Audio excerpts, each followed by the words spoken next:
안녕하세요. 오늘은 요한계시록 6장, 그중에서도 9절부터 17절까지의 말씀을 좀 더 깊이 들여다보는 시간을 갖겠습니다.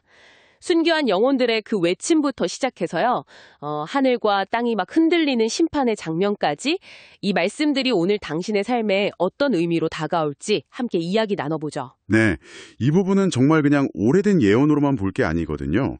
믿음을 지키며 살아가는 우리 모두에게 지금도 여전히 강력한 질문을 던지고 있습니다. 그 고난받는 성도들의 기도, 또 하나님의 응답, 세상의 마지막에 대한 그 메시지들을 한번 풀어가 보겠습니다. 네, 그럼 먼저 다섯째 인을 뗄 때인데요. 제단 아래에서 영혼들이 나타나잖아요. 하나님의 말씀과 그들이 가진 증거 때문에 죽임을 당한 영혼들. 이들은 정확히 누구라고 봐야 할까요? 이게 특정 시대, 특정 인물들만 딱 가리킨다고 보기는 어렵고요. 오히려 상징적으로 봐야 합니다. 그러니까 시대를 막론하고 또 장소를 막론하고 그리스도를 믿는 믿음 때문에 고난받고 심지어 목숨까지 잃은 모든 성도들을 아우르는 모습이라고 할 수 있죠. 아, 모든 시대의 순교자들이군요. 네, 구약제단 아래에 피를 쏟았던 것처럼 그들의 희생이 하나님 앞에서 결코 잊히지 않는다는 걸 보여주는 겁니다.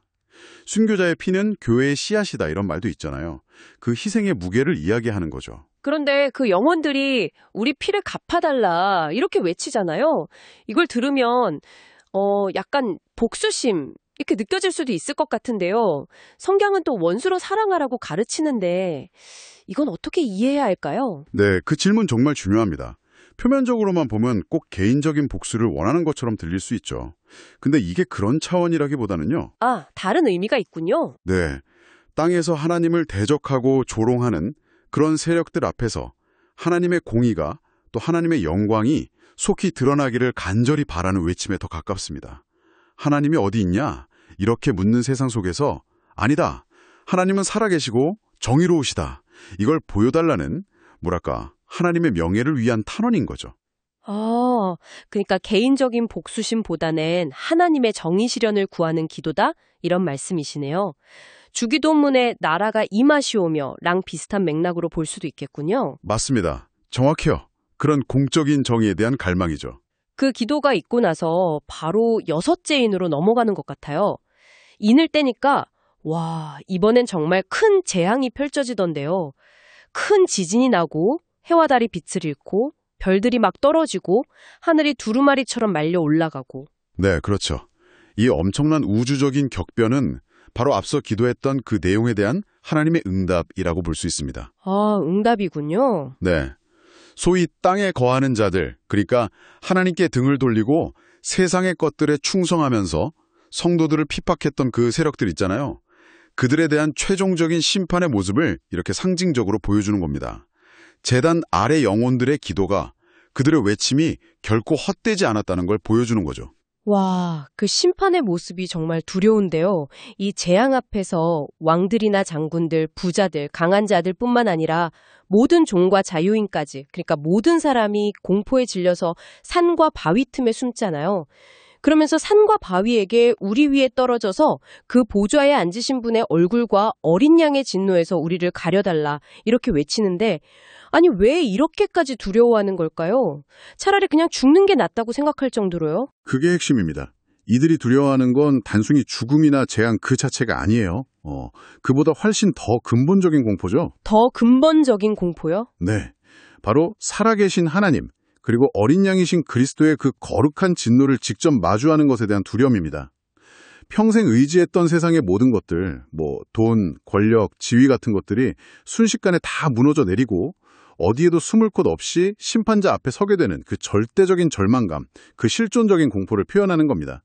차라리 바위에 깔려 없어지는 게 낫다고 느낄 만큼이요. 아, 모든 것이 사라지고 오직 하나님 앞에 서야 하는 그 순간의 두려움이군요. 정말 상상하기 힘든 공포네요. 그럼 이 묵시적인 장면들이 오늘 2025년을 살아가는 당신에게는 어떤 메시지를 줄까요? 그냥 먼 미래의 일, 나와는 상관없는 어떤 경고?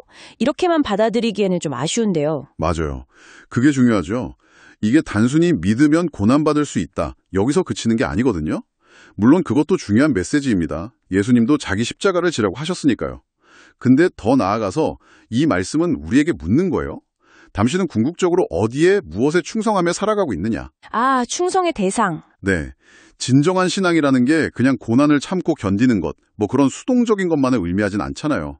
오히려 세상의 그 헛되고 사라질 가치들의 마음을 빼앗기지 않고 우리의 왕이신 그리스도께 우리의 시간과 마음, 충성을 드리는 것.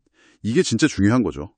그냥 형식적인 종교 행위가 아니라 하나님과 정말 살아있는 관계를 맺고 있느냐, 그 안에서 참된 기쁨과 또 힘을 얻고 있느냐, 이런 질문을 던지는 겁니다. 그렇군요. 고난 속에서도, 아니 어쩌면 고난 속에서 더욱 우리의 시선과 마음이 어디를 향하고 있는지를 점검하게 만드는 말씀이네요. 오늘 이 요한계시록 말씀을 통해서 고난받는 성도들의 기도가 결코 땅에 떨어지지 않고 또 하나님의 공의로운 심판이 반드시 있다는 것을 다시 한번 확인했습니다. 믿음의 길이 때로는 참 외롭고 힘들게 느껴질 수 있지만 하나님께서 다 지켜보고 계신다는 게 큰 위로가 되면서도 또 정신이 번쩍 드는 것 같습니다. 네. 마지막으로 당신께 한번 생각해 볼 거리를 던져드리고 싶어요. 시편 2편에 보면 이런 말씀이 있거든요. 세상의 왕들을 향해서 그의 아들에게 입맞추라. 이렇게 권고합니다. 고대 사회에서 입맞춤이라는 건 그냥 인사가 아니었어요. 이건 충성, 복종, 경배의 아주 강력한 표현이었거든요. 아, 충성의 표현이군요. 그렇죠. 그래서 질문은 이겁니다. 당신은 오늘 무엇에 입맞추며 살아가고 계십니까? 잠시 있다가 사라질 그런 세상의 헛된 것들인가요? 아니면 영원하신 우리 주 예수 그리스도이신가요? 당신의 삶이 정말 어디에 그 충성을 바치고 있는지 한번 깊이 돌아보는 그런 계기가 되셨습니다.